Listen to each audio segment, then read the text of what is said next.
Film ಹೋಗಿದ್ದ ನಿಂಗೆ ಏನು ಅರ್ಥ ಆಯ್ತಾ ಅಲ್ಲಿ ಫಿಲಮ್? ನನ್ಗೆ ಆಡೋ ಒಂದು ರೇಂಜ್ಗೆ ಅರ್ಥ ಆಗದ.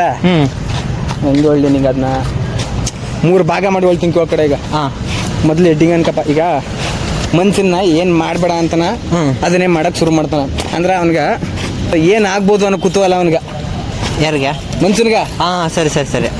ಏನು ಮಾಡ್ಬೋದು ಅನ್ನೋ ಕುತೂಹಲದ ಅದನ್ನ ಮಾಡ್ತಾ ಹೋಯ್ತಾನ. ಡೆವಲಪ್ಮೆಂಟ್ ಅನ್ನೋ ಹೆಸರಲ್ಲಿ ಪ್ರಕೃತಿನ ಹಾಳು ಮಾಡ್ತಾ ಹೋಯ್ತಿರ್ತಾನ.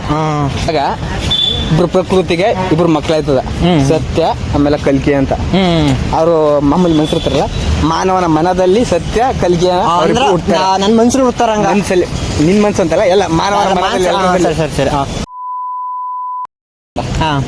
ನೆಕ್ಸ್ಟ್ ಸ್ಟೋರಿಗೆ ಬಂದ್ರ ಫಿಸಿಕಲ್ ಕ್ಯಾರೆಕ್ಟರ್ಗಳಿರೋದು ವಾಮನ, ಆಮೇಲೆ ಪ್ರಜೆಗಳು. ಪ್ರಜೆಗಳು. ಸ್ಪಿರಿಚುವಲ್ ಕ್ಯಾರೆಕ್ಟರ್ಗಳು ಸತ್ಯ, ಕಲ್ಕಿ, ಆಮೇಲೆ ಹೀರೋಯಿನು. ಸತ್ಯಂದ ಏನಪ್ಪ ಅಂದ್ರೆ ಉದ್ದೇಶ ಜನಗಳಿಗೆ ತೊಂದರೆ ಕೊಡದೆ